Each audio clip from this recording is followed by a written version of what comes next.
Seria bem prático e objetivo. Evidência. Me mostra seu Deus. Em foto, tem alguma coisa registrada em cartório. A criação do universo é uma evidência. A Bíblia em si ela é um livro montado. Veio lá da época lá do Constantino. Deixa eu só responder essa situação.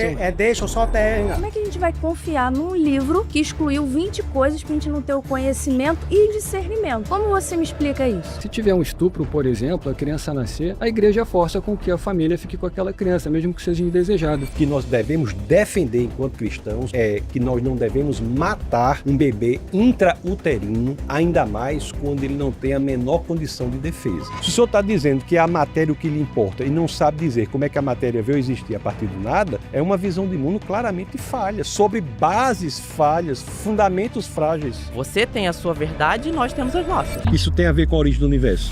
Olá pessoal, eu sou Tassos Licurgo, sou pastor, professor, advogado, estou aqui para debater com 25 ateus. A Bíblia é o livro mais confiável que existe.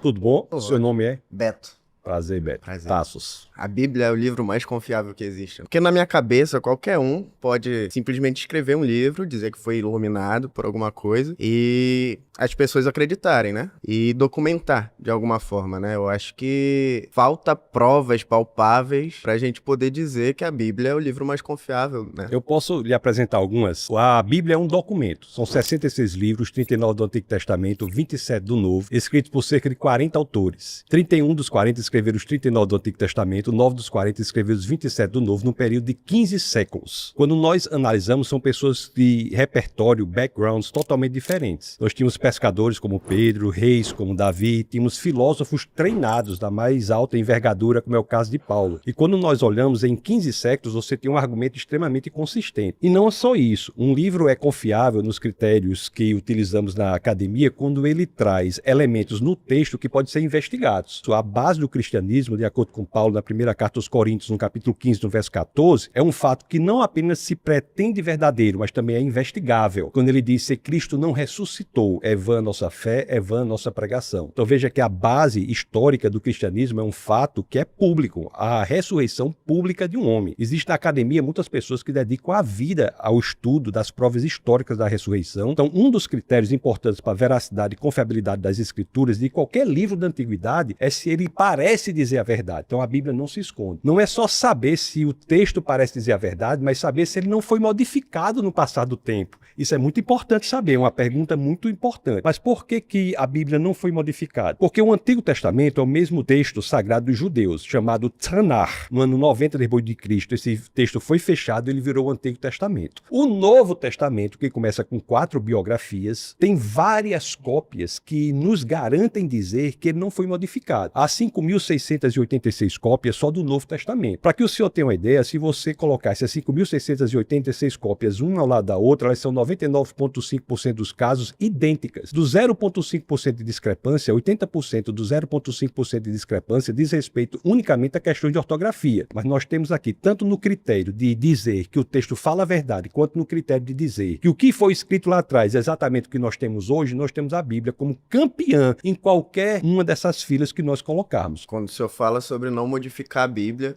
a gente tem como exemplo aí, um exemplo grande, é a Bíblia protestante e a Bíblia católica, né? Qual que foi o critério usado para simplesmente descartar alguns livros que tinham, que não pode modificar? A relevância não está nas pessoas, a relevância está no texto. O que nós podemos analisar é o documento que nós temos, é isso que nós estamos fazendo. Eu estou dizendo que a Bíblia é o livro mais confiável que existe. A relevância está no texto. Tanto é assim que se nós encontrarmos, eu creio fortemente e veementemente que isso não irá acontecer. Mas se nós encontrarmos, por exemplo, uma carta escrita por Paulo, essa carta escrita por Paulo não vai ser acrescentada à Bíblia. Tem livros na Bíblia que nós não sabemos nem quem é o autor. O livro de Hebreus, por exemplo. Isso é interessante, nós não sabemos quem é o autor. Então você veja que a relevância está no texto. O que eu estou colocando aqui são elementos de extrema relevância que dizem respeito ao texto, independentemente do que a pessoa pense em relação ao autor. Não é o autor que tem a garantia da confiabilidade do texto, mas é o texto em si, pelo que nós analisamos hoje, pela confiabilidade que nós temos, que ele é o mesmo que foi escrito lá atrás, que nos dá essa garantia que ele é muito mais confiável do que qualquer outro livro escrito na história da humanidade. Muito obrigado pela interação.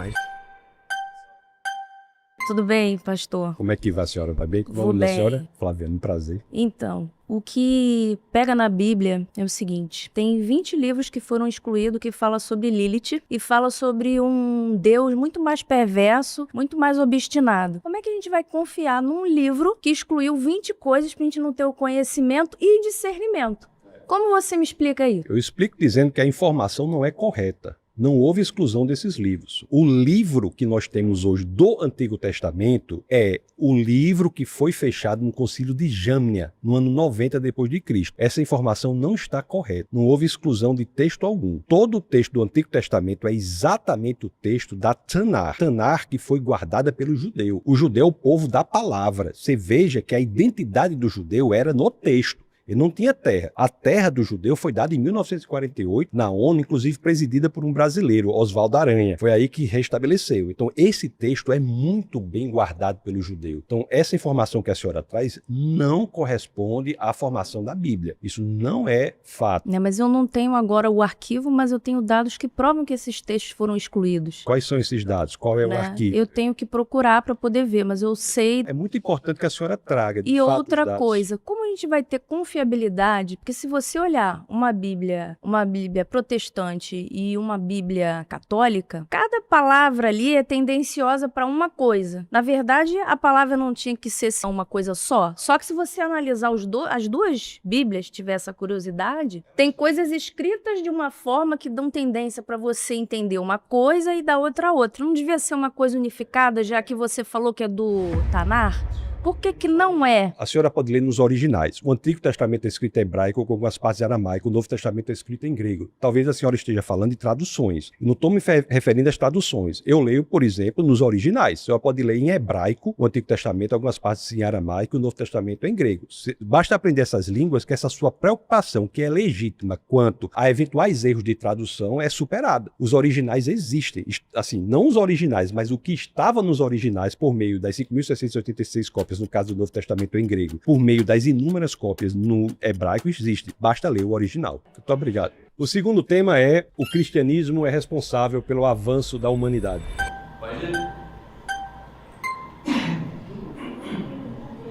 Bom nome, Cristiano. Agora, alguma coisa está errada porque o nome do irmão é Cristiano. Olha.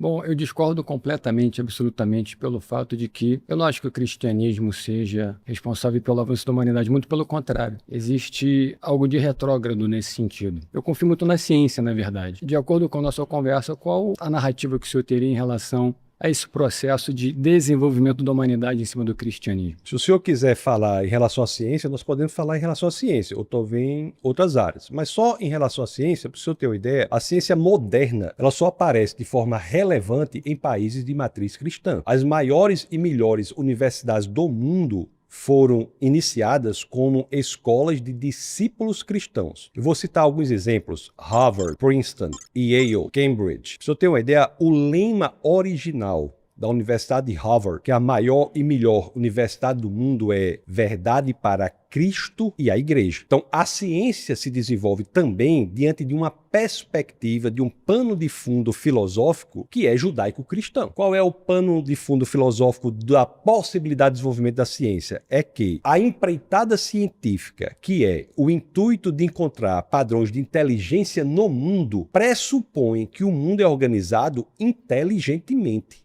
e, portanto, por uma mente inteligente. Isso é da ciência, mas nós podemos falar em vários avanços em outras áreas também, se o senhor quiser. Mas eu não consigo associar ciência e cristianismo. Para mim, cristianismo é algo que se tornou durante o tempo algo muito enfraquecido de acordo com a postura de variadas plataformas que a igreja veio se transformando no decorrer dos anos. A ciência é exata. Então, consequentemente, quando você fala em Harvard, eu acho sensacional, mas quem me garante que o diretor seja cristão, ele queira impor essa natureza cristã dentro de uma faculdade? O que eu não acho muito interessante é quando você vai num tribunal e tem Jesus crucificado. Tem pessoas neutras ali. Eu, particularmente, eu tenho outras questões de religião, como o budismo. Aquilo, para mim, é muito fora do que eu penso em relação à neutralidade de um local assim que você está julgando com pessoas inteligentes, tem um advogado, tem um réu, tem um advogado de defesa, tem de acusação, etc. Então, assim, existe uma tendência, na verdade, existe uma atitude tendenciosa em relação à sociedade para nos impor o cristianismo? Não é o que me parece nós analisarmos as evidências. As universidades públicas hoje, você pode fazer qualquer manifestação religiosa sem muito problema, mas se for fazer alguma manifestação do ponto de vista cristão, haverá dificuldades a serem enfrentadas. Mesmo que nós vivamos em um país que é, em sua grande maioria, cristão. Nós temos aqui nas universidades, que foi por onde o senhor começou falando, uma predominância anticristã.